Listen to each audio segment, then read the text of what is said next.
5 o'clock. We're going to go ahead and get started.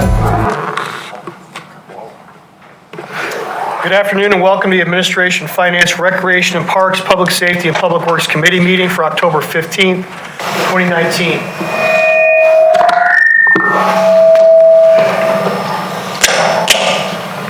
The purpose of committee meetings are for the city departments to pass along information to the city council and discuss initiatives listed on the published agenda. By ordinance, the committee consists of the mayor, members of the city council, and the city administrator. The ordinance mandates the city administrator as the chair of the committee. By ordinance, the committee makes no formal decisions on committee matters. Rather, items are voted to move to a mayor and council meeting for consideration and vote, or staff receives guidance from the committee regarding the matter. This is a public meeting and not a public hearing, therefore, the meeting is open to the public. We do not take public comments or questions during the committee meetings. Public comments or questions are received at the regular city council meetings held at 7 p.m. in the city council chambers on the second and fourth Monday of each month. The first item on today's agenda is the approval of minutes of the Administration, Finance, Recreation, and Parks Committee meeting for September 10, 2019. Is there a motion? Motion to approve. Motion to approve by Councilmember Tyler. Is there a second? Second. Second, Councilmember Judy. Any questions or comments? All in favor, please raise your hands. Thank you. Next item on the agenda, under Administration, number 2, consideration to approve a road closure on Camp Street on Saturday, March 28, 2020 for the Roswell Motoring Festival. Mr. Fisher. Thank you, Mr. Palmer. This is an item that is coming back to you guys after the August 13th, 2019 committee asked our special events manager, Chris Ward, to go back and talk with the event organizer about some other possible dates. I think she's got an update for you on that. We did, in fact, go back and speak to the organizer actually the next day. We brought to them City Hall grounds, Town Square, and the Connection Shopping Plaza. Applicant felt that this event will show off the historic district, and they did not wish to hold the event in a parking lot and feel that this model on the street event lends itself to make the event successful due to the ambiance and ease of access to food, beverage, and shopping. So we are, again, bringing it to you to request closure of Canton Street from Magnolia to Norcross, including Elizabeth Way. Closure would be 8:30 a.m. to 2:30 p.m. The event runs 10 to 2. Thank you, Mr. Ward. Any questions or comments? Mayor? I'll just voice my concerns. I'm concerned everybody wants to do something on Canton Street. We've got businesses that are operating on Canton Street. And Saturday is a very, very busy business day on Canton Street. The other thing that has come to my attention is that it affects business up and down Canton Street, not just where it's closed, because people see one end of the road closed, and I don't know why, but they assume the whole road is closed. I think Canton Street's a great place to hold festivals. I also think that the Connection Shopping Center is a great place to hold a festival. There is food and drink there. I just can't support closing Canton Street on a Saturday.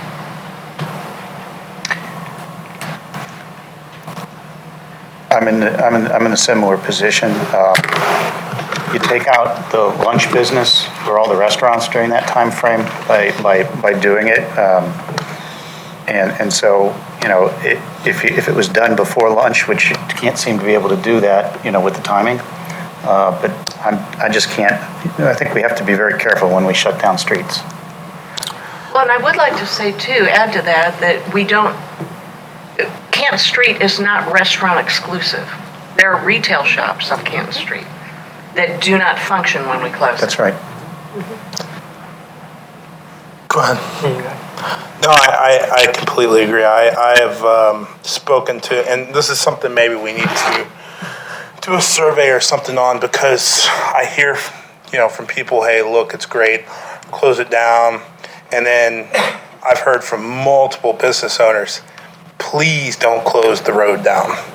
Every time you close the road down, it costs us business, especially in the mornings, lunchtime, etc. And numbers, despite what's been said, I've had 2 or 3 folks come to me and said the bike rodeo actually affected their numbers negatively in the fall, in the spring when we did the Roswell moves.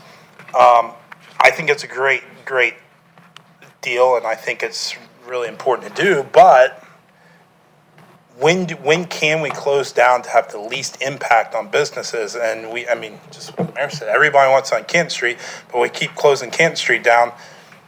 We don't really know the impact, the real numbers to these businesses. And I believe if you go talk to them and get not what people just say, but the real numbers, you will see that it negatively impacts quite often. So I'm in the same boat. I wish we could do it on the Upper Square connection or highlight somewhere else, because that way we kind of spread it around.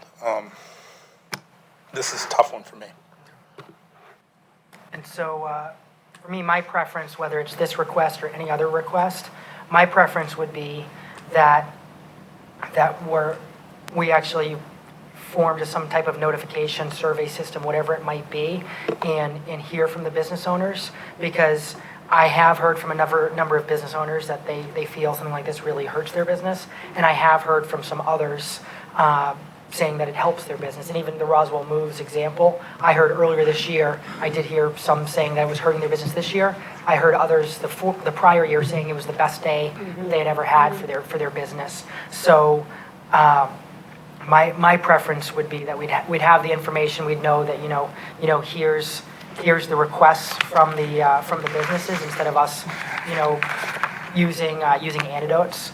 But obviously we don't have that tonight, so obviously I'm not ready to support this without getting that type of information. I mean, that's why I think we decided long ago to bring each of these to you, because it is a sensitive subject for all of the businesses and restaurants.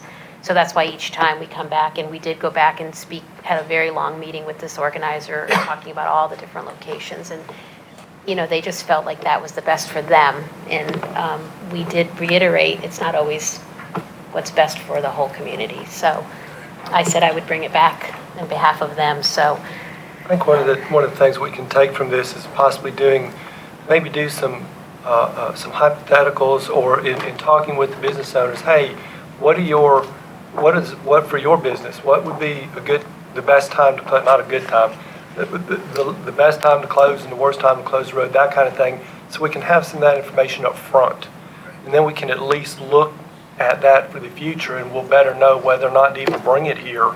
If it's hitting everybody's worst times, then we won't bring it. We'll say, look, find another time, not on Canton Street or somewhere else, and maybe we can do that. So we can go back and start being start maybe asking some specific questions about timing, and try to put together a matrix or a chart or something to help us out. So, Michael, I like that idea of just kind of knowing that ahead of time, but also what I'd love is that if any time there's a request, immediately all these business owners have access to see it, and if some want to say, just kind of their thoughts on why they're opposed, others saying why they're for it, I do see a lot of increased pedestrian activity, and a lot of people love when we have a great festival, but at the same time, I think we need to be transparent and partner with the businesses as well. Okay.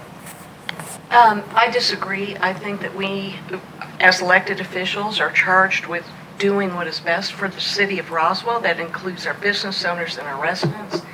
And our business owners have not been elected to council, and I think that we need to make those decisions. And I don't think it's a decision that is left up to any one property. I think that it's something that we need to look at.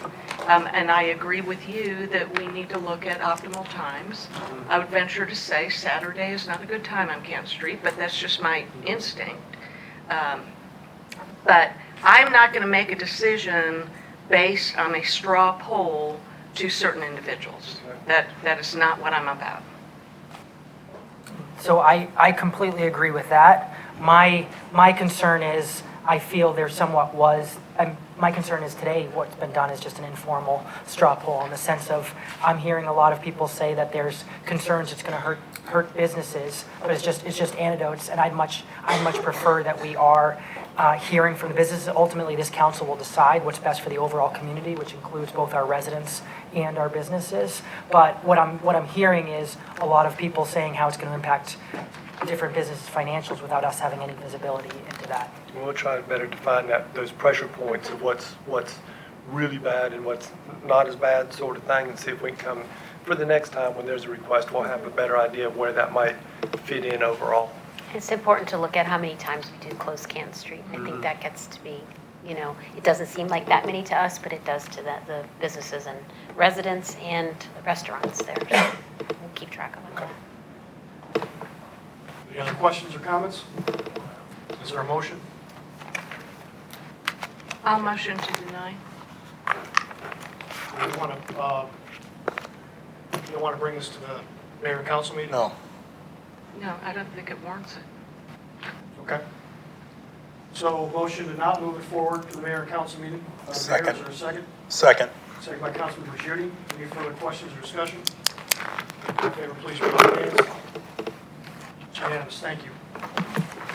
Item number 3, consideration of the 2020 calendar of mayor and council and committee meetings. Thank you, Mr. Palmer. This is a annual ritual that we go through. Marty looks through the calendar, and we pull a lot of the changes we pull, try to do year to year to be sort of consistent with the calendars each year, where people can kind of get used to it. Certainly, if there's any that falls on a specific holiday, we change. I know we changed a couple last year that were even near holidays, so Marty's going to work through and talk with you a little bit about the calendar for 2020.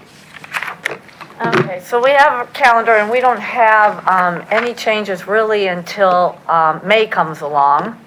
And we have Memorial Day, and a few years ago, we decided at some point we changed the dates from Monday. We used to have Monday to Wednesday, and we changed it to Tuesdays if a holiday fell on a Monday, if we had a meeting on a Monday. The May one is interesting because last committee meeting last year, there was an issue with the meeting being on Tuesday night, and then you all had the early morning meeting on Wednesday morning, and it was kind of decided, we'll decide if you want to still have an early morning meeting on May 27th. There's different options that we gave you. We gave you the option just to move it to May 26th on that Tuesday night, and just keep it the rest as is with the 8 o'clock Wednesday morning meeting. Or we can move it to Tuesday night if you want the Memorial Day meeting to the 26th, and change the meeting. Talked about maybe having the committee meeting a little bit later, like at 9 o'clock instead of 8 o'clock in the morning. Or we can change the meeting to Wednesday night altogether if you all wanted to. So we decided to let you all decide on options of how you'd like to change the May meeting. Okay. So with that, I think there's multiple options, and I think I would support multiple different options. I just have concern with moving it to a time when the average resident is working. So I'd have concern with pushing it to 9 a.m. So I personally think it would make sense to leave it as it is, or push it to that evening, or some other solution, but giving residents the opportunity to watch it live stream or come here in person. Right, because like that Wednesday, if you moved it if you want to still keep it on Tuesday night, like I said, that's up to you all. If you want to keep it on Tuesday and keep the meeting at 8, or you can change the council meeting to the Wednesday night. You'd have a committee meeting in the morning and then the council meeting at night on that Wednesday. So it's really left up to you all how you all Yes, change if you want. Marley, my question, I guess, would be, what is the impact on staff for doing them back to back? Are there staff that is there on Tuesday night that also must be here for an 8 o'clock meeting? Or I'm is sure that there is. staggered a little bit? Yeah. How many people does that affect? That would be, I get, the department heads that are there at a council meeting. Even if it's like the community development meeting, a lot of times other staff come that aren't from community development, and right. we just don't know what's going to be on the agenda at this point. But yeah, Community relations staff, also the ones that do the videoing in the back and the Right, streaming and all right. that. It's always going to affect all the staff, legal, Right. Anybody. So You've either got the option of having a morning meeting on Wednesday and an evening meeting on Wednesday, which is going to affect everyone equally, or you can have an evening meeting on Tuesday and a morning meeting on Wednesday, Right. which is going to have the same effect. right. That's what. So I would just go with whatever the expectation of the public is. So if Monday's Memorial Day, I would move the meeting to Tuesday, and I would just keep the committee meeting at the same time. Whatever, like I said, it's totally fine with, whatever you all decide. So we'll do that. Okay, and then we have, in October, it was decided last year, y'all decided to change that Columbus Day meeting on Monday night, and just wanted to see if y'all wanted to do it again this year. And again, it would wind up being that we'd have a meeting at 5 o'clock, our committee meeting, and then we would have our council meeting following, like we are tonight. If you want to keep it that way for Columbus Do you Day. still have the expectation that the schools are going to be closed for a 3 or a 4 day weekend? Yes. It's the Fulton County's only time for a fall break, so. So it would be a 4 So they always have that Monday, the Friday and the Monday? Yeah. My kid's out of school, I don't keep track of it anymore. In that case, I think we should do it again, where they're both. Just keep it the same, okay. And then the one in November, we were concerned, this year we just moved the committee meeting up a week because it was Thanksgiving week and it falls on that Wednesday, the committee meeting, so we moved it up, but we did not move the council meeting up. But we were kind of suggesting if you all, like again, if your consideration, if we can move the council meeting up also out of Thanksgiving week, so move the council and the committee meeting both up that week of Thanksgiving next year. So you'd move, Like right now, like for this month, we just moved for November this year, we just moved the committee meeting, but we still have on Monday of Thanksgiving week, we have the council meeting. But we don't have that committee meeting on Wednesday.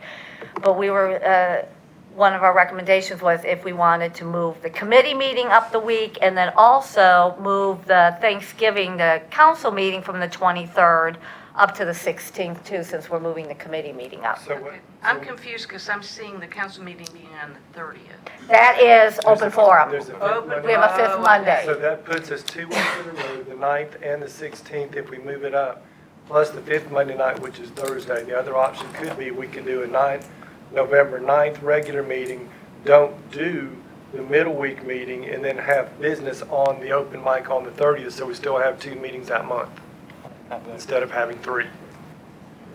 I like that better. Wait, So do we- what? We'd have a November 9th, and we'd have a December 30th. I mean, Oh. a November 9th and a November 30th, take the Thanksgiving week, basically move Thanksgiving week down instead of up. So have the Instead of committee doing all the- meeting, well, when would the committee meeting for community You can development move it be? up to It the would be second. on Wednesday the 2nd. You can move it up just like you did, leave it there on the 18th, move it up to the 18th, but instead of the council meeting Meeting on the moving up to the 16th, just have the 16th, drop two. it down to the 30th and just have one on the 9th and one on the 30th. That opens up Thanksgiving week for those that are gone and allows citizens an opportunity to still get the committee meeting 1 week and the council meeting at the end. We just do business on a regularly scheduled meeting. Yep. Makes sense. Would we still have open forum or not have open forum on the Oh, I 30th? think, I mean, We- remember, I So we think- would have the meeting and then I open think we forum? would do or- that and Okay. just follow one with the other, however the mayor wants to And do it, hopefully it would be a light meeting. I would assume. We can make it. And where's the problem to leave it on the 16th?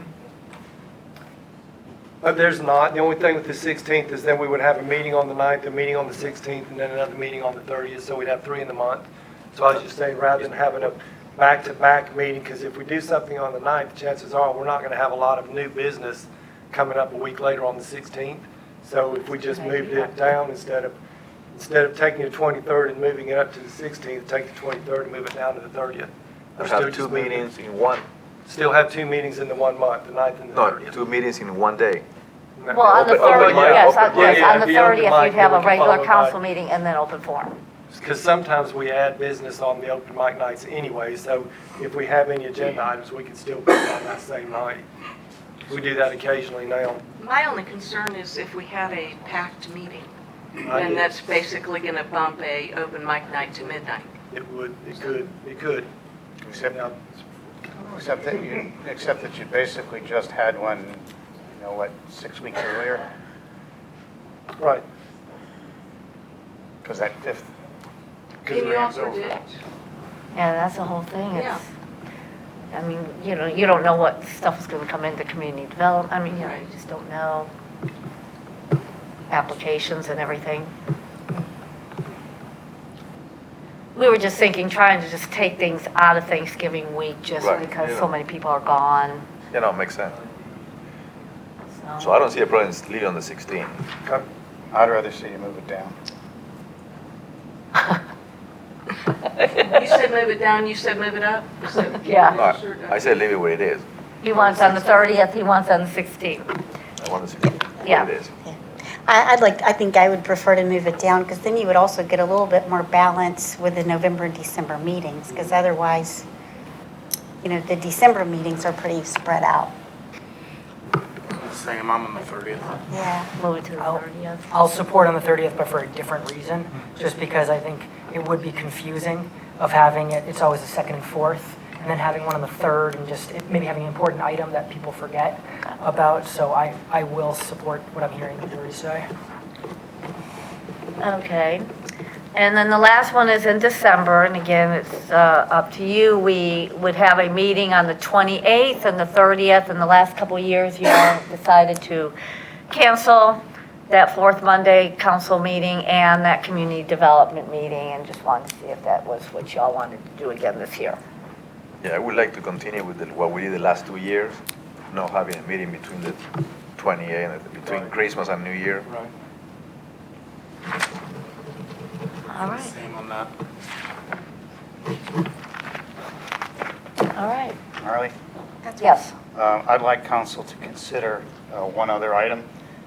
Monday, September 28th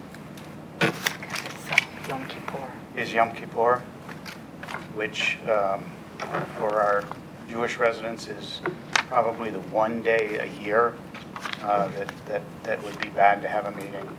It certainly would be for this council member, and it certainly would be for our city clerk, a very tough time to have a meeting. It would work just fine if you moved to the 29th.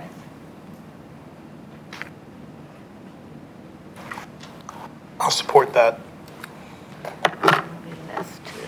I will also. Me too. So again, then that'll be that we'll have the night meeting and then the early morning Just like meeting we too. do in May. Mhm. Okay, so move that to the 29th. Okay. Thank you all. You good? Does require a vote. Does require a vote to Motion to move it. approve what With we have been discussing and agreeing. Olivia and I will get together and make sure we got it. Second. And you'll see it again all corrected and pretty. Right, we'll have it for the council meeting. Okay, so the motion on the floor to approve the changes as we discussed, and there's a second by Councilmember Judy. All in favor, any further discussion? All in favor, please raise your hands. Thank you. Unanimous, thank you. Thanks, Marla.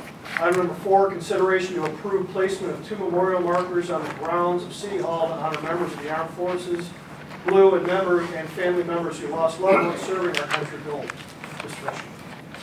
Thank you, Mr. Palmer. I'm going to give you a little bit of background information on this. We had a request from the Roswell Garden Club, along with, in partnership with the Roswell Memorial Day Committee and the Rotary Club of Roswell, to place a Gold Star and a Blue Star memorial markers somewhere on city property. The Blue Star and the Gold Star memorials are for family members that have lost loved ones in war, or for the actual soldiers themselves, depending on which marker. So during the conversation, it was requested that we look at some other locations than just on City Hall property, which was originally brought up. This, by the way, is what the markers look like. As you can see, when they're on the stand, on the sign, about 7.5 feet tall, and they're 41 by 45. So you asked us to go out and look at some different locations. Our rec director, Jeff Leatherman, went out with some of his staff, landscape architect and others, to look at some different locations. This is one that's down on Don White, right where the trail, the Roswell Riverwalk Trail, splits out from the Riverside Road. That was a possible recommendation. And all of these that you see with the Rec and Parks was approved by the Rec Commission. I know this is kind of like, this is over at Roswell Area Park. There was a location right here on the island where we did the 911 memorial memorial time, and then a couple, a location right here for the yellow and or the gold and blue memorials over at the Serenity Garden. In the last place for the Rec and Parks, they also suggested something over here at Heart of Roswell Park. This is City Hall complex, so we could do something over here. After we got these locations through the Rec Commission, and I talked with our contact from the garden club, it was brought to our attention that none of those are actually appropriate, that you can't put these markers on parks. So at the time, we didn't have real clear communication. We didn't understand that. It has to be on a civic property, but not a park. So we also had a location. This is the walkway over beside City Hall that goes from our parking areas over towards the historic downtown area, the Canton Street area. We could put a gold and a blue star memorial there. This area right here, which is the one that staff was recommending, is the opposite of the World War II memorials here, Faces of War Memorial here, and then this location here, and I'll show you a picture of kind of a mock-up of that in just a minute. Then the other location that was recommended or suggested was over here at the Compass Rose, the new area kind of that's getting cleaned up at the corner. And, there's some discussion about some new development coming on down here that might activate this area real well. The request from the requester was to have it at the Faces of War Memorial. Staff did not recommend that at the time. After kind of the communications we had, we felt like this would be an appropriate area to kind of center everything up. So now keep in mind, we don't have any landscape out there right now, so we didn't superimpose that. However, we have landscape architects and people that do landscaping. And also keep in mind, it was a request from the Roswell Garden Club, so I assume we're in really good shape for some kind of landscaping around these in the future. But this is where you're coming up. City Hall's down here, and you're coming up and walking through Faces of Wars over here.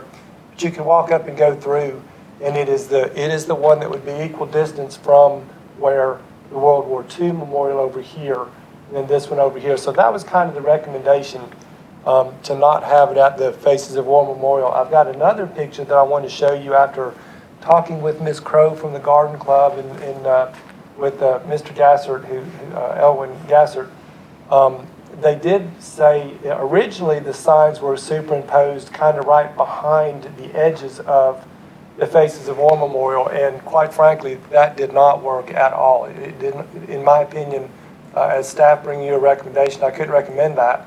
I talked with Ms. Crow some more. She had originally said something back behind the memorial. She said, no, in fact, we could actually put them out farther on the sides. Staff went back and put a picture in right here and right here based on what Ms. Crow put some space out there and took a picture and sent to us, which is right along the edge of really the memorial itself, right here to the edge on both sides, but yet a little bit still behind the landscaping. My opinion is we could work with that a little bit better. My recommendation would still be to have it away from it. There's nothing in the Faces of War Memorial that identifies a single group, a garden club, any kind of a group where these memorial markers would do that. However, they also said this is just an estimate. If we came on out 4 or 5 feet on each side, where it would still be in the area of the Faces of War Memorial, but maybe outside of that viewscape, outside of the actual memorial itself, they were also good with that. So I bring this to you today. A lot of this stuff has changed. It's been very dynamic and very fluid.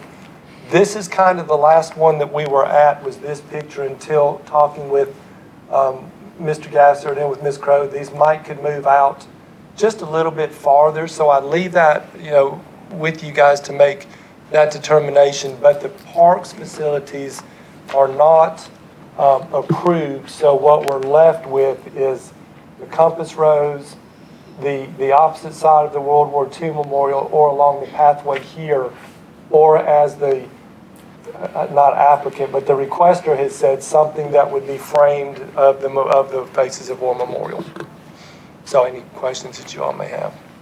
Yeah, thank you, Gary. I had a chance to sit through the rec commission meeting while they were talking through these. I also talked to Ms. Crow, and then just before the meeting, talked to the folks, Mr. Gassert and all who have come tonight.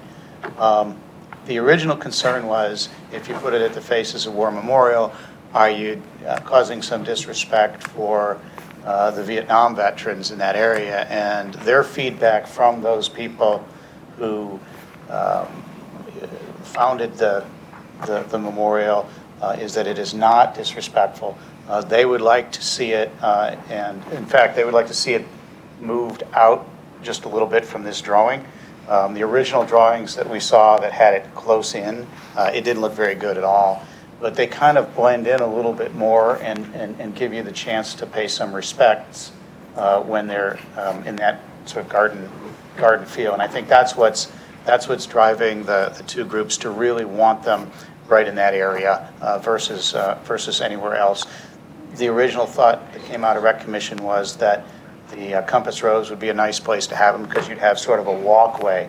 But it's really fair. I mean, I haven't heard from any one of those groups that that's a place that they'd like them, and they're all pretty consistent that they'd like to see them in the area of the Faces of War. So I could be supportive of that picture that you've drawn there and move them out a little bit so that they're a little bit more separated. You know, they're big, and that's something that you have to, we have to take into account. You know, they stand, 7 feet tall? 7'1", yeah. And so when they're just out by themselves like that, they're kind of, that I think looks a lot better. Thank you.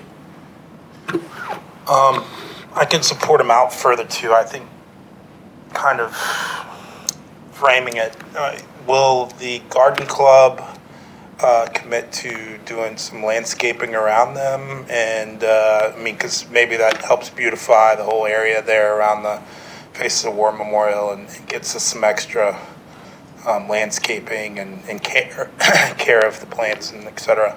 Ms. Crow was the one in my discussions when I even showed her that one picture that was not yet landscaped. She said, well, yeah, but I mean, we're the garden club, we can do the landscaping.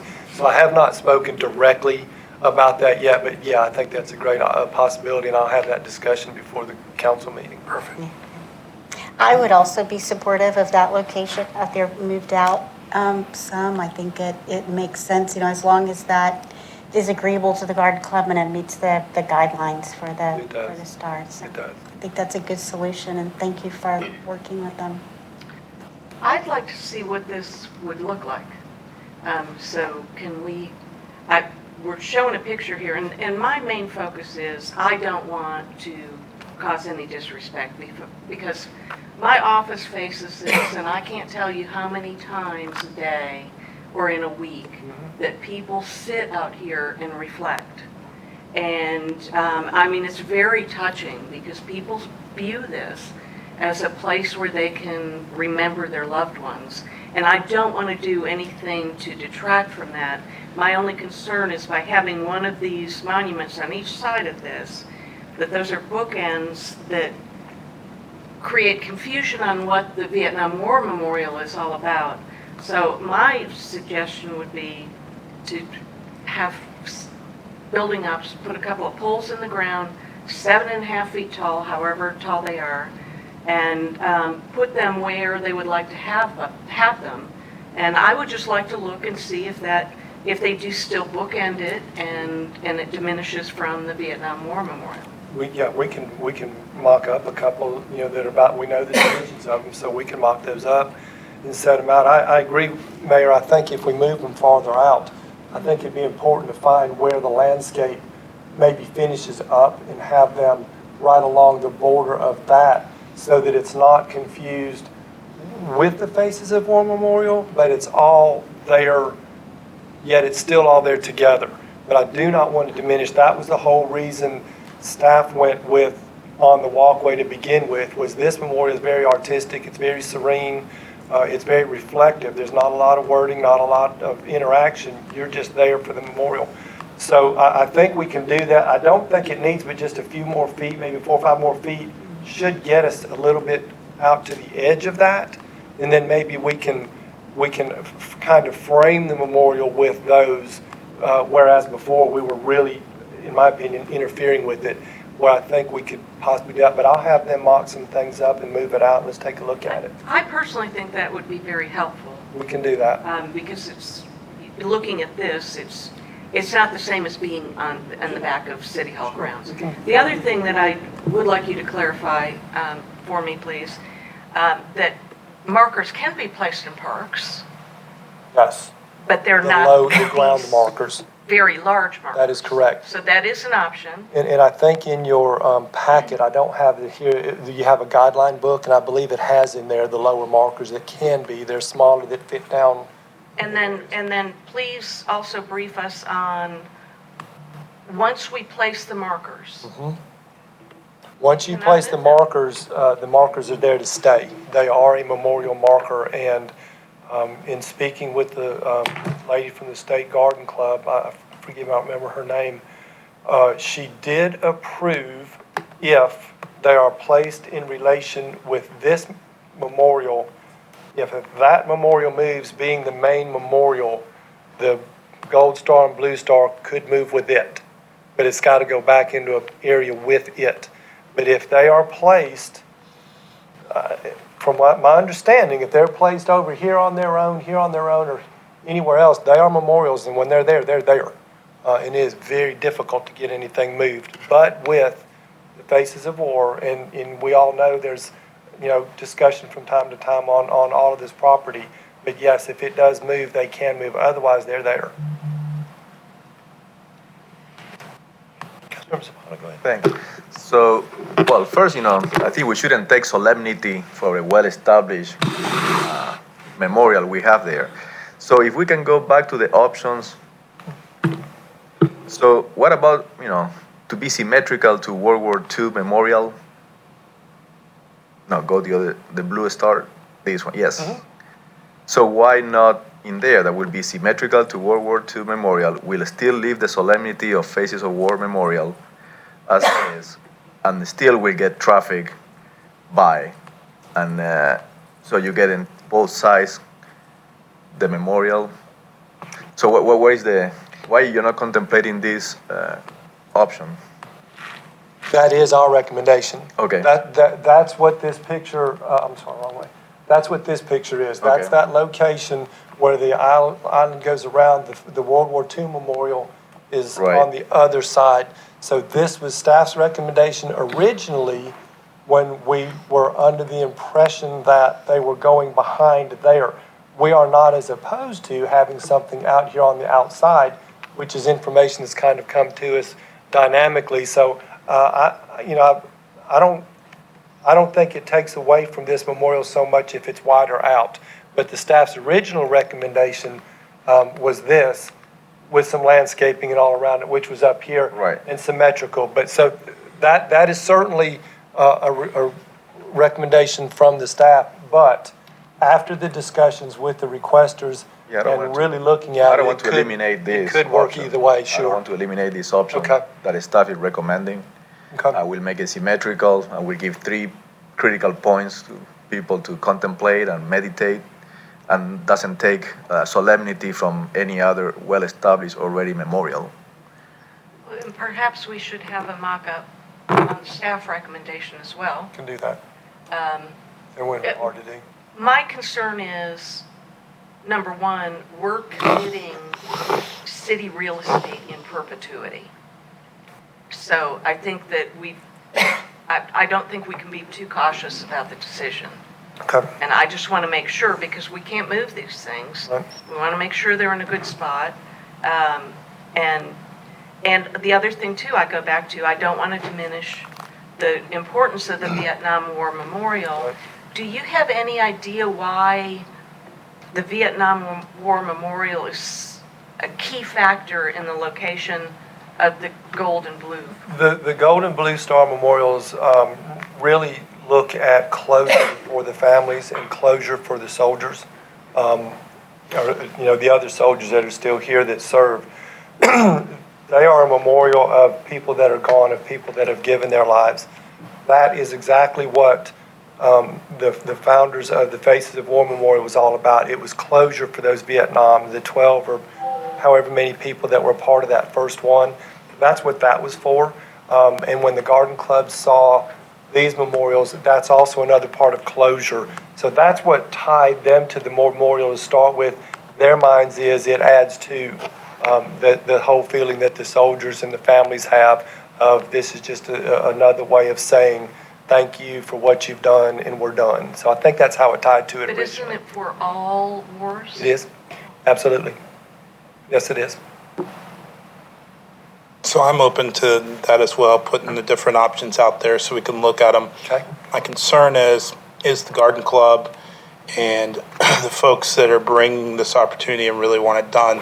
They also mentioned that this being the focal point of the Memorial Day celebration, having the gold and blue star near that in the focal point was a big part of why they wanted them there as well. So looking at the path that you just showed, the other picture, should we change up any of the paths throughout City Hall and what we're doing there? That kind of keeps that path there in perpetuity. That is my understanding, And yes. so I don't know if that's the path we want to stick with for life. Yes. But we do if you've been paying attention here for the last 5-10 years, nobody wants to move the Faces of War Memorial, so we do know that's going to stay there. And so putting it close to that, I think, furthers that mission. And also, if we can get it far enough away so it doesn't take away, I think we can look at. But I'm with the mayor, if we can put some mock-ups or polls, we can do that. look at that and bring it back and make a decision pretty quickly.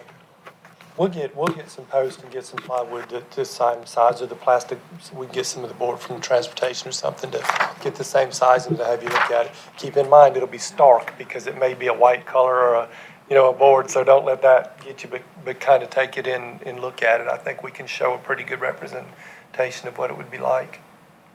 So it would be in both locations? Yeah, we'll show both. Sure. We can do that. Would you like to defer this to another committee after you've had a chance to look at it and talk more? Or would you like it to go ahead and come to the next council? Committee. Let's defer to committee. Bring it to the next committee if y'all want to make that. To defer to the next committee. That's a motion. We have a motion. Motion by Councilmember Zapata to defer to the next committee meeting. Second. Is there a second? Second. Councilmember Woolsey, seconded. Any further discussion or questions? All in favor, please raise your hands. Unanimous, thank you. Thanks, Michael. Yeah, sure. Moving on to finance, item number 5, discussion of potential City Hall Suite 210 renovations.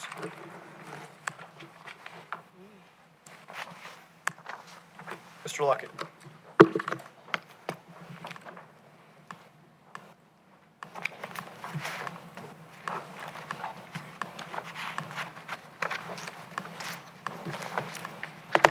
Good evening, everyone. We're here this evening to propose some potential renovations to City Hall Suite 210. For those that may not know, it's just a couple doors down. This is where part of the finance department is located, as well as court services. The primary function of the Suite 210, there's a payment counter where we accept payments for utilities, property taxes, and court tickets. There's also one of the windows that are used by some of the court clerks there to just set court dates and other things like that for visitors related to courts. We are proposing some renovations for a couple of different reasons. One is that we are working with community development, finance and community development are working together right now to transition the business registration function from community development to finance. In order to make that work, we are trying to create a space within Suite 210 for the business registration function. And the thought being that the front counter area wouldn't necessarily work for business registration activities. We really need an area where, someone can come in, sit down, have a more open face-to-face conversation as opposed to just a transaction. So that's the thinking behind creating this additional space. Additionally, we've been thinking for some time and thought now might be a good time to propose it, at least now or later, replacing the front counter that is currently in Suite 210. I'm not sure how many of you have been there recently, but for some time now, the space really isn't functioning with our current setup, just in terms of the number of pieces of equipment that we have, computers, printers, that kind of stuff. Additionally, just the appearance of it is kind of original to the space. It's kind of outdated. It could use some refreshing. So kind of referring to these one as the business registration function as phase one, replacing the front counter as phase two. Just to give you an idea, here's some pictures. So basically what our thinking is, if you come in those front doors, this is how you're facing. This is the nook that's currently right there that is unused. And so the thought being that we would actually move this door over to the left and include an office space here with a counter space that's open. It's about a 9x8 space. And that would be where the business registration function would go. And this is the front counter as it is today. It's beautiful pink color. It's awesome. And then if you go behind, just to give you an idea of what I'm talking about when I say it's not really functioning well, you can see, I mean, just the clutter of equipment that we have, things that are propped up on, crates, and you can see the cords here for all that equipment. So we like to get a better setup here for our front counter staff. Our recommendation would be to go ahead and move forward with phase one.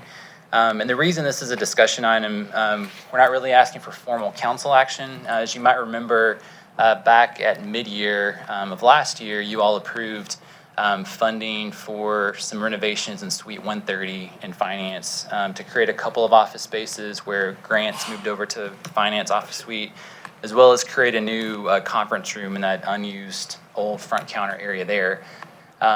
All that's done, all being used right now, and we have some leftover funding in the amount of about $44,000. And so we would recommend, if you all are good with that, using some of those funds that are remaining to go ahead and move forward with phase one of these renovations.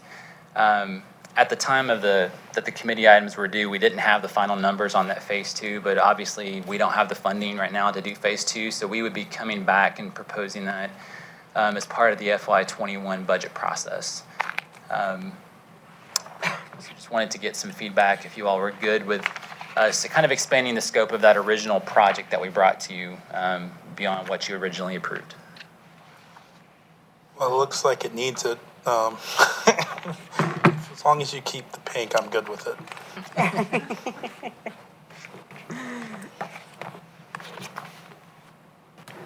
So my thoughts are, so I have gone in there a number of times, never behind, so I never saw all that clutter, but from a resident standpoint, I've been on the outside of it.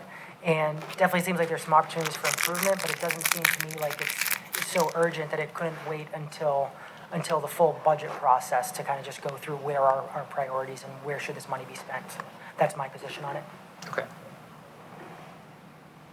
And were you referring to both phases or just phase two, the front counter? Phase one, the reason we want to move forward now with phase one is to get that function transitioned up there, but you're certainly right on the front counter. And that was kind of our position, was that we could wait on that until the budget process to kind of move that forward with the funding that's necessary for that. And so help me understand why you feel that phase one is more urgent instead of waiting till the next budget process, just because there'd be utilization from right there? Right, I mean, we're working now to get that function moved to finance. And so I mean, we certainly could wait on that, but it would just, like I said, we're just working on trying to get that moved as quickly as possible. And the goal was to try and get it moved before the renewal season started for business registration. I'm not sure that's going to happen with the construction schedule that we've seen proposed, but that was kind of thinking behind it. Just to get that transition go ahead and moved. That's helpful, thank you. I would support moving forward with at least the first part. I think it would make it much more easy for staff to communicate and work with the business owners who are coming in and make everyone more productive and more customer service friendly attitude. So I would recommend moving forward and then looking at phase two as soon as we can. Yeah, I'm okay with your proposal, making feel better all the business to come in and register and pay the fee and everything. So at least give it the more comfort and, operational, the best way to operate. And so I'm in support of that. Okay. So do we need to take a vote? No, he said. Just for this. It was just discussion item. Okay, good, thank you. Moving on to item number 6, presentation of the fiscal year 2020 first quarter budget initiative progress report and performance measures. Ms. Orr. Thank you, Gary.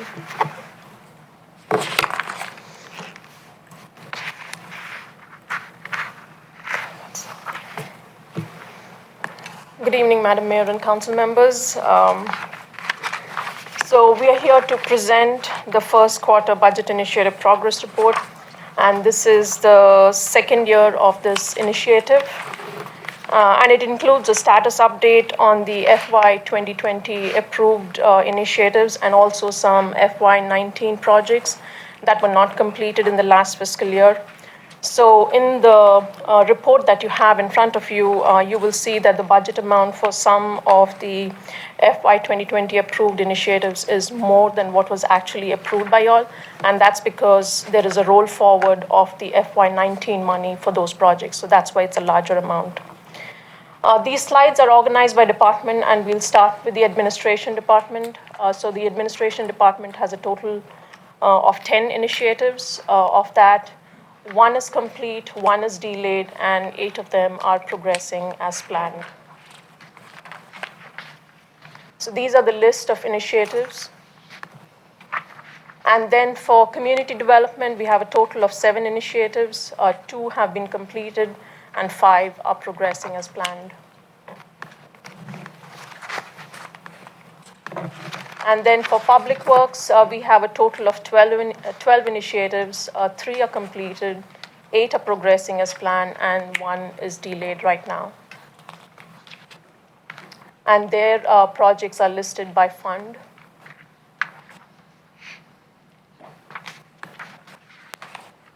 In the fire department, we have a total of 9 initiatives, of which 7 are progressing as planned, and 2 of them are delayed. And the 2 delayed are from FY 19.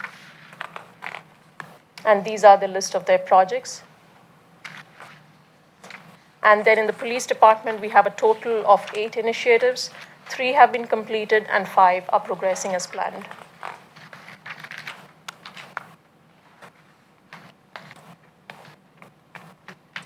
And then in recreation and parks, we have a total of 12 initiatives, and all of them are progressing as planned currently. And these are the list of their projects. And then in transportation, we have a total of 20 initiatives. On the report that you have, it may say 18.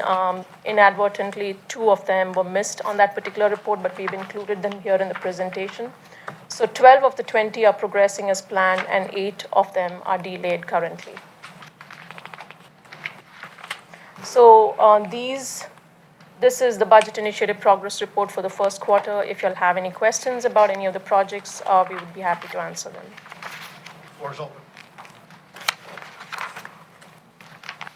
Thank you, Harpreet. Thank you. So we'll, if there are no questions, we'll move on to the next one.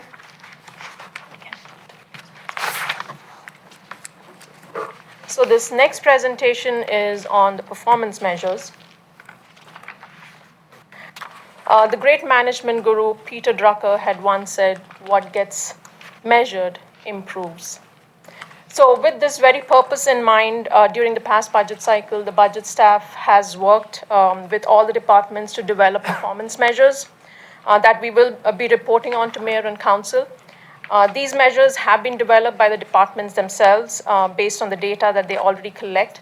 And some of the measures that will be shown to you are brand new, and you will see that on the slides that follow. And the purpose of this exercise is not to find or to look for issues with a department's performance or to call out any negative results, but to work toward and support a culture of transparency and continuous improvement. The goal is to eventually move from measuring and reporting to managing and improving results. And this is the first year that we are doing this and presenting the data to Mayor and Council. And I would like to say here that this is a work in progress, and the Data Governance Committee will be working with the departments throughout the year to improve on these measures.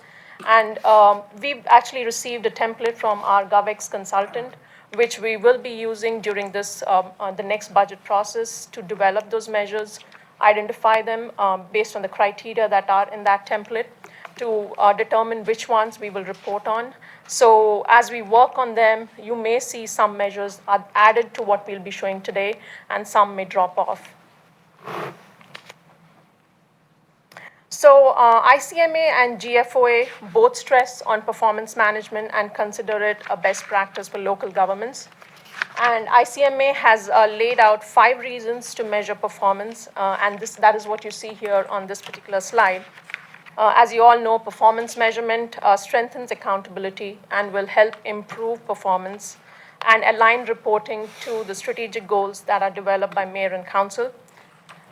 In the next few slides, you will see the performance measures for each of the departments. You will see some greens and some reds. The green indicates that the department will meet the target that it has set for itself, and the red indicates that the target is not expected to be met.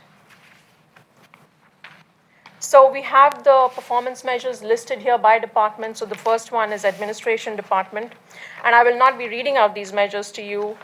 So you will see some that are output measures, some that are efficiency measures, some that are outcome measures.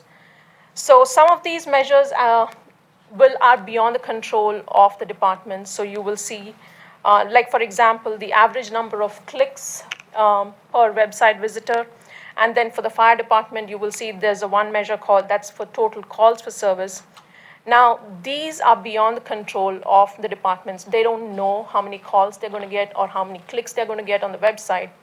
But nevertheless, it is important to report on these, to collect the data on these particular measures, because it kind of gives us an idea and helps us to dig deeper and understand what the department is having to deal with. So administration department has put together a measure for each of its divisions, and as you see, they all vary. And then for community development, their measures are about the number of days it takes to process a particular type of application and how quickly certain types of complaints are resolved.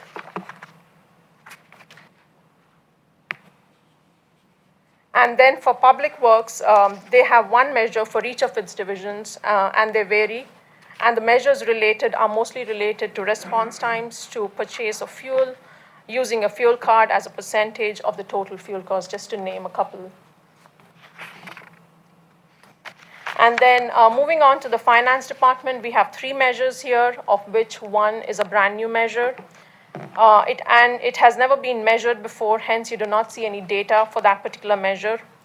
The other 2 provide data on how many invoices have been paid within 30 days and what percentage of our total expenditures are on P cards. And then fire department measures the total calls for service and the average response times. The total calls for service is the one measure that I mentioned on the previous slide. And that is not within the department's control. It is what it is, but it is important data to collect. And then for the police department, we have 3 measures here, 2 of which are outcome measures. And then for recreation and parks, they have developed measures that report on program satisfaction, percentage of program registrations done online, increase in new household accounts, and the percentage of C-click fixed work orders responded to within 24 hours. And then for the transportation department, the measures are more about how quickly they respond to various types of requests from residents. So these are the performance measures that have been developed, and this has been done during this past 1 year, actually, maybe 6 or 7 months, and we will be continuing to work on this and improving on this. If you'll have any comments, any questions, suggestions, we would be happy to take them. Thank you. Using key performance indicators is clearly a great way to manage, and certainly appreciate you reporting it up to us. A couple of things that I noticed. I would like to see or suggest that you have some C-click fix measure for each department that regularly gets them. Right. I see that it's in the Rec and Parks Department. And transportation. But it's the primary way that we're trying to get our citizens to communicate issues back to us. Right. And measuring that kind of response time, whether it's See-Quick Fix or whatever system we use in the future, that I think would be a good one. And the only other thing I noticed was that the percentage of requests for dead animal pickup within a 72-hour time frame, maybe Mohammed might want to tighten that up a little bit. 72 hours on a dead animal, that seems like a long time. So. I'm kidding, Mohammed. It's okay.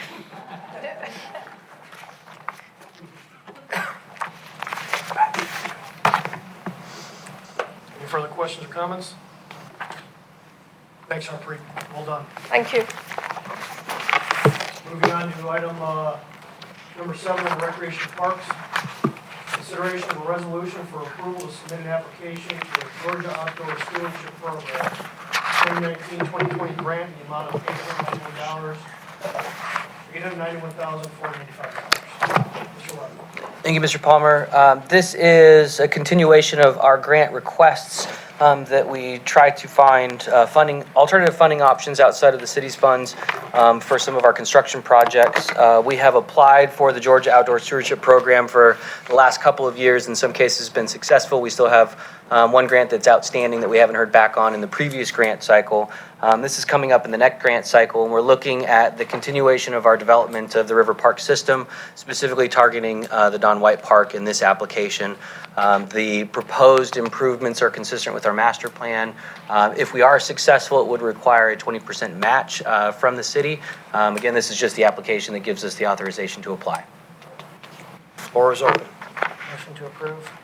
Motion to approve by Councilmember Palermo. Second. Second by Councilmember Tizer. Any further questions or discussion? All in favor, please raise your hands. Unanimous. Thank you. Thanks, Jeff. We'll take a 2-minute recess, 3-minute recess while we're reset.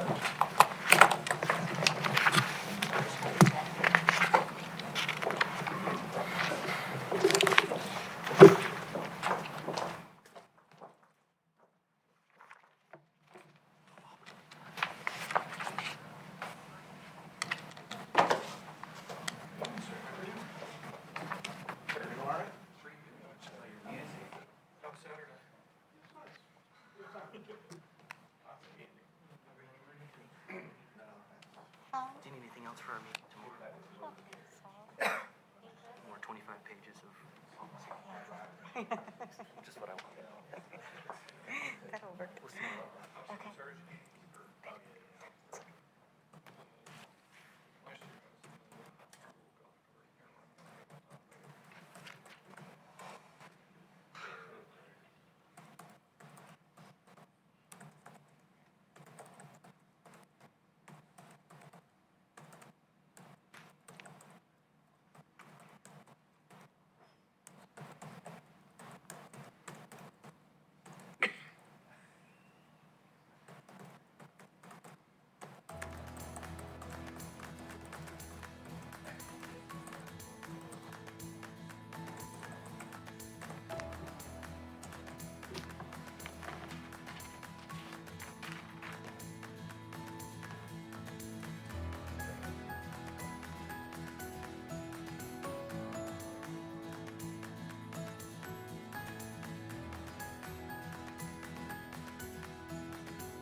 No, there was ice in there.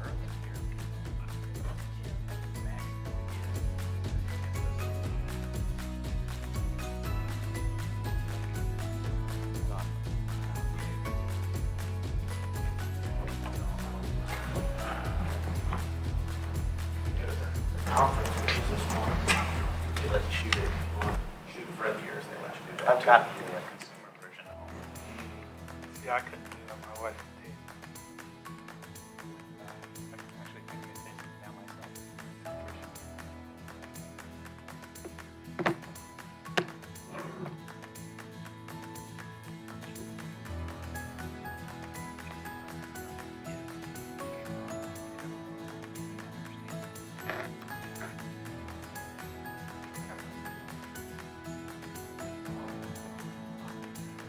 Get over there, the handcuffs. Wife has handcuffs too.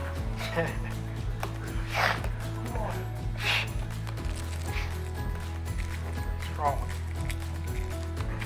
Gotta change my attitude. Now, at the academy, do they still the thing where they'll test what your experience with pepper spray feels like? I'm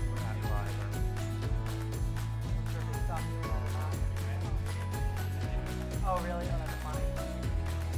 Yeah. One of my buddies that went through it said they found that someone that eats a lot of spicy diet, they can handle the best. Oh, yeah.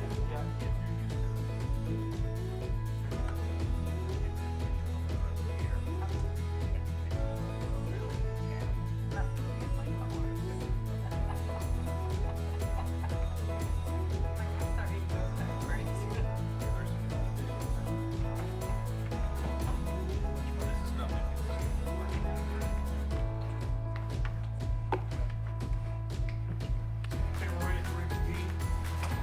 First item under the Public Safety and Public Works Committee agenda is the approval of minutes from the Public Safety and Public Works Committee meeting on September 10th, 2019. Is there a motion? Motion to approve. Motion to approve by Councilmember Judy. Second. Second. Second by Councilmember Tizer. Any questions or discussion? All in favor, please raise your hands. Unanimous, thank you.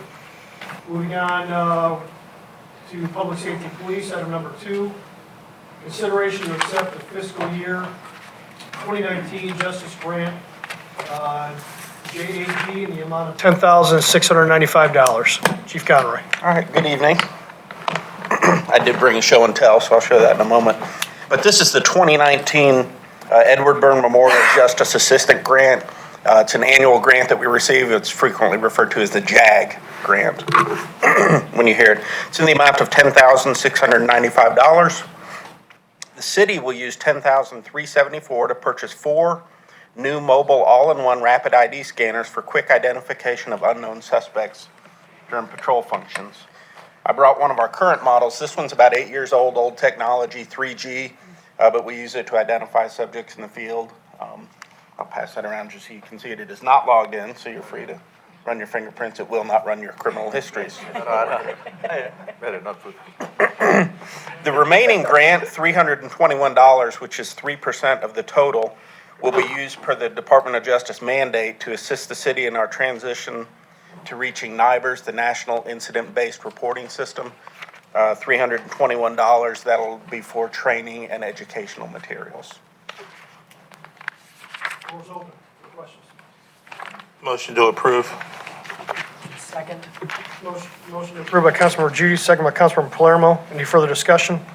Questions? All in favor, please raise your hands. Unanimous, thank you. Moving on to item number 3, under Public Safety Police, consideration to approve a resolution to accept the fiscal year 2019 Bulletproof Vest Partnership Grant in the amount of $12,733. Chief Conroy. Okay. I want to open this with a comment that I think ties into this item better. So please join me in sharing our thoughts and prayers with the DeKalb County Police Department.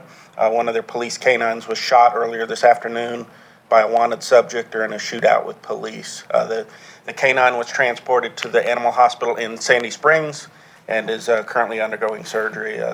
It is critical but stable, expected to sustain some lifelong injuries. So that does tie into this item, and we know how much we love our police canines here in Roswell. This grant is from the U.S. Department of Justice, Bureau of Justice Assistance. Again, this is also an annual grant that we apply for and receive. This year we were awarded $12,733, which will partially fund the purchase of ballistic vests for law enforcement officers, thereby increasing officer safety.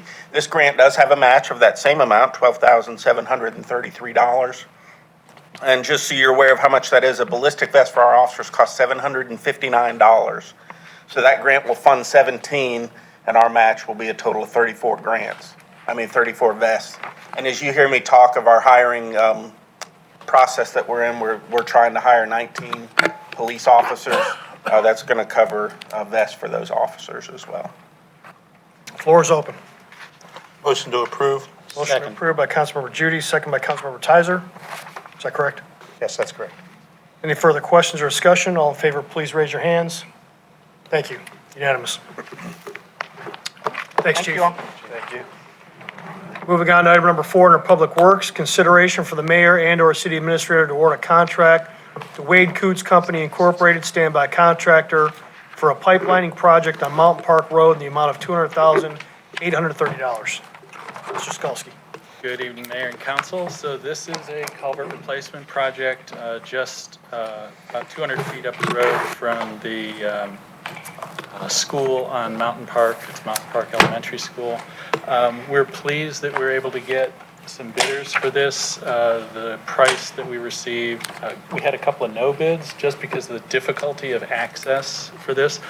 But we're pleased that Wade Coots, one of our standby contractors, came in with an aggressive price, and we're confident they know what Adam would like them to do on this. Adam Lyon helped work out exactly how we're going to do this. We're going to be buying a lot of concrete and lining for these old culverts that need replacement. If there are any questions, I'll be happy to try to address them. Floor is open. Motion to approve. So, just a comment, so I'm not familiar with exactly where in the street is, but I remember when you were doing one of these on, I believe it was,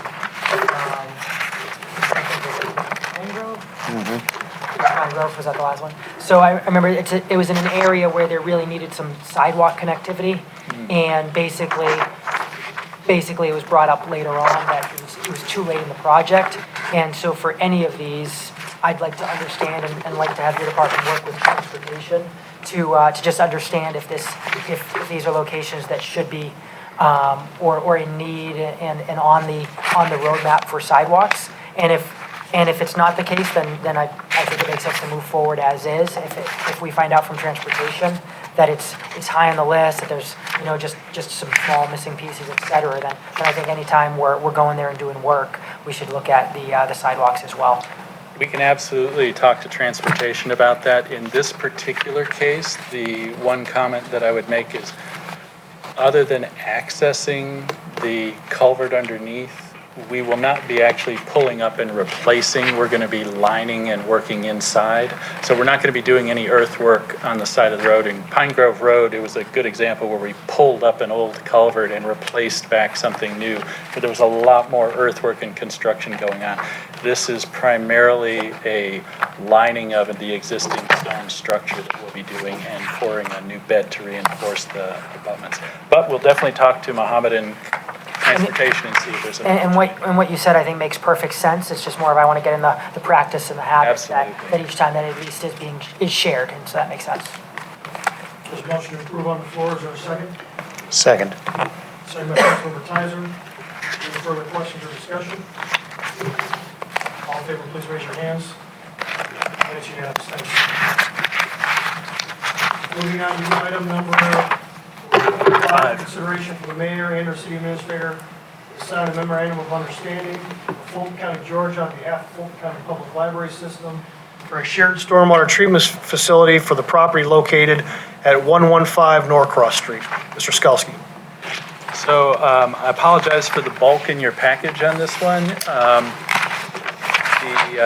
one of the attachments was a hydrologic study report that I don't expect anyone to look at or review. We've gone over that in a lot of detail, but the point of this item is this is another shared stormwater facility agreement. And this is actually for one of our early shared stormwater facilities that was partially grant funded on Myrtle Street and Zion Street. This is actually the first credit that we'll be issuing for that facility. And the one comment I would make about this one is I've said these are very unique agreements in the past to you. And in this case, the primary issue was scheduling. This is associated with the library renovations. And we worked out an agreeable terms and arrangement with the program manager for that project. In record speed, we generally will not try to do these kinds of activities as quickly as we did, but time was of the essence in terms of maintaining their schedule to get the library open. And we received approval of the amount, which will be $54,000, that'll be going into the Stormwater Best Management Practices Project Fund as a result of this. And we've received a signed copy. The Fulton County Board of Commissioners, I believe, approved it back in March in principle and in number, and the MOA was approved within the last weeks ago. So we're excited about this, and if you have any questions, we'll address them. Floor is open. Motion to approve. Motion to approve by Councilmember Judy, Second. second by Councilmember Wilsey. Any further questions or discussion? All in favor, please raise your hands. It's unanimous. Thank you. Thank you. Moving on to item number 6, consideration for the mayor and/or city administrator to award a contract for the provision of maintenance and operations of the Roswell Transfer Station to BFI Waste Systems of Georgia LLC, doing business as Richard Creek Landfill Republic Services, in the amount of $38 per ton. So Mr. Skulski. this is our transfer station operations and solid waste disposal contract that we recompeted, and we like this to be a long-term contract when possible. This particular one is a little unique because we're in the process of designing a expanded transfer station. This particular project came in with requests for proposals, competition among 4 bidders or competitors. We were pleased that the highest ranked firm based on qualifications also was the lowest cost firm, and that the $38 per ton that they quoted was just slightly above our current rate and below what we have in our pro forma budget going forward. So we were pleased with the results, and I will be happy to address any questions that you may have related to this. Floor is open. What is the current rate? $37 per ton. So it's a 2.7% increase. And I believe our pro forma budgeted substantially higher than that. This does include an escalation clause tied to CPI and fuel. So it's fair for all parties. Thank you. Motion to approve. Motion approved by Councilmember Judy. Is there a second? Second. Second by Councilmember Wilsey. Any further questions or discussion? All in favor, please raise your hands. It's unanimous. Thank you. Item number 7, consideration for the mayor and/or city administrator to award a contract to Georgia Power Company for the Roswell Water Treatment Plant rate schedule. Mr. Skulski. So this is a long time in progress. We started thinking about this literally before the new water plant was open, but we were not in a position to really understand how the new facility would operate for some time, really over a year after it started up. And we've also been able to make some improvements recently that will provide us more operating flexibility. But this is to power the water treatment plant with the Georgia Power contract, and it'll be switching our rate schedule to something called real-time pricing. And what that means is the price of power will vary during the day, and we will adjust our operations to minimize power cost. It should allow us the opportunity to save about $35,000 to $40,000 a year on a currently $140,000 a year power bill. if all goes according to our plans. It does require an upfront cost, and I meant to mention this in the item, and I apologize, I left these two figures out. But the initial cost to switch to this rate schedule is $32,542.16. That's actually in the contract, but I didn't include it in the item by mistake. And a monthly fee of $175 per month. And that cost is really just paying for the equipment that we had installed to power the new facility when it initially was built. On our old rate schedule, that was paid for over time. We've paid for about half of it. This is the remaining $32,000 for all that upgraded power gear that we're going to pay for now in a one-time charge. We had an option of doing it monthly. We think this is by far the best deal for us, and it'll pay back within the first year based on our power consumption that we've had to date. I'd be happy to address any questions. The contracts are fairly brief, but they are very complicated, but I'll do my best if you have questions. Quick question. So, is any chance that, I don't know how much power you use, or any chance to eventually have a solar or renewable energy to power the water plant, or is too much that you require that will be almost impossible to ever think about renewable energy? It's not possible in our situation. It's too much of a concentrated load in too small of a space. So solar panels require a lot of area and also battery storage for when the sun's not shining. More likely, one of the scenarios we might consider is a backup generator in the future for additional resiliency. But solar power for water facilities, maybe out in very open or rural areas might be a possibility, but we don't have the room for it here. Okay, thank you. Motion to approve. Motion approved by Councilmember Tyser. Second. Further questions or discussion? All in favor, please raise your hands. Unanimous. Thank you. We are adjourned.